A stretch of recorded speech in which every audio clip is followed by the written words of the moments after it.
저는 이번에 진보당 구로구청장 후보로 출마한 최재희라고 합니다. 네.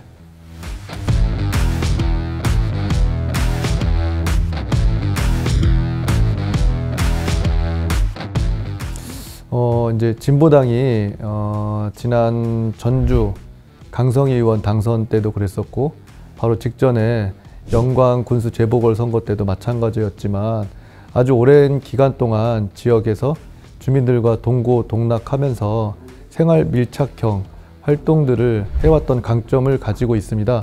그래서 구로구에서도 마찬가지로 이번 보궐선거에서 진보당의 그런 장점들을 최대한 살리는 선거운동을 하려고 준비를 하고 있고요. 실제로 제가 구로구에서 활동을 시작한 건 2001년도, 그래서 올해가 이제 25년 정도가 됐습니다. 25년이라는 기간 동안 결혼을 하고 아이를 키우면서 학부모들과의 활동부터 시작해서 지역의 여러 현안들을 해결하기 위한 다양한 활동들을 해왔었고요. 그런 것들 통해서 주민들에게 인정받고 또 검증받았던 저의 어떤 삶의 이력들이 이번 선거를 통해서 제대로 평가받을 수 있을 거다 생각을 하고 있습니다.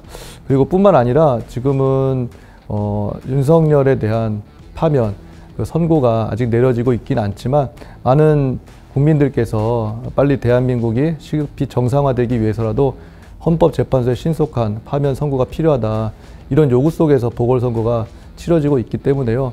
구로구에서부터 내란 세력에 대한 완전한 청산을 반드시 해내겠다, 그런 각오로 열심히 뛰고 있고, 또 이제 그렇게 주민들의 요구들이 많이 맞춰져 있는 것 같아서요. 진보당이 그것을 대변하는 활동들을 계속 선거 때도 이어나갈 예정입니다.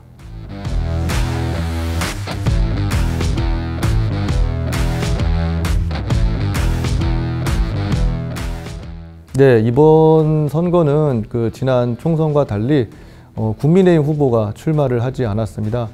22대 총선 당시에서는 민주당과 이제 지역에서 후보 단일화를 했었던 이유가, 진보당을 포함해서 민주당이 함께 비례정당을 만들고, 그래서 이제 진보당은 그 비례정당 참여의 하나의 조건으로서 지역의 후보 단일화를 약속했기 때문에, 저도 민주당 이인영 후보와의 정책 협약을 통한 단일화에 합의를 했었습니다.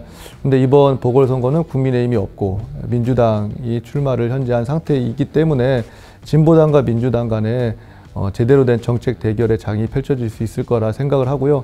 특히나 이제 민주당의 이재명 당대표가 민주당은 이제 중도 보수 정당이다라고 표방을 했기 때문에, 건강한 보수당과 건강한 진보당이 함께 누가 주민을 위해서 제대로 된 정책을 구사할 수 있을 것인지에 대해서 제대로 평가받는 선거이기 때문에 끝까지 완주를 할 예정입니다.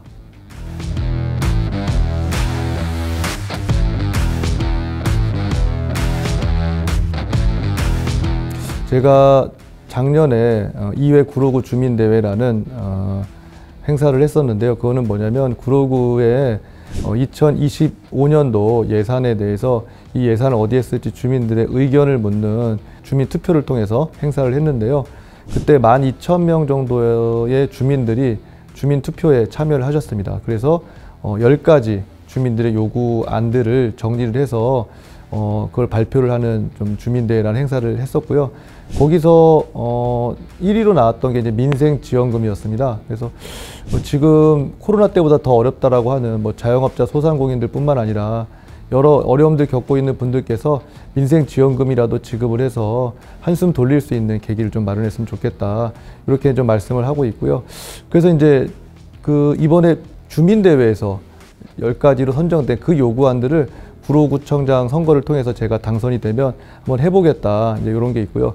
다시 말하면 뭐냐면, 그동안 이제 구로구에 당연히 주인임에도 불구하고 주인으로서의 대접을 받지 못하고 선거 시기에만 표로서 취급받았던 주민들이 당당하게 정치의 주인으로서 나서는 그런 것들을 구에서 구정 운영의 가장 중요한 원칙으로 해보겠다라는 것이고요. 그 외에 산적한 여러 지역 현안들이 있습니다. 예를 들면 천왕동에 수소 발전소를 지금 추진 중에 있는데요. 주민들의 안전을 위협할 수 있는 발전소 건립에 대해서 중단을 한다거나 아니면 개봉동과 오리동 쪽에 데이터 센터를 또 만들려고 하는데요. 뭐 그런 것들도 주민들과의 심각한 갈등 사항이기 때문에 주민들의 편에 서서 지역 현안 문제들을 해결하기 위한 활동들을 해 나갈 예정입니다.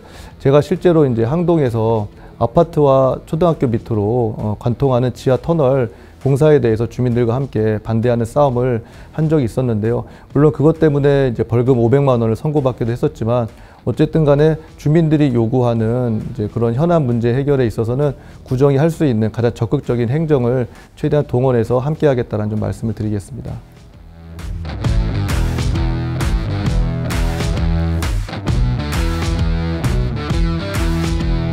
네, 이번 구로구청장 재보궐 선거는 전임 구청장이 백지 신탁을 거부하고 결국 주민이 아닌 주식을 선택해서 벌어지게 되었습니다. 재보궐 선거 비용만 27억 3천만 원이 소요된다고 하는데요.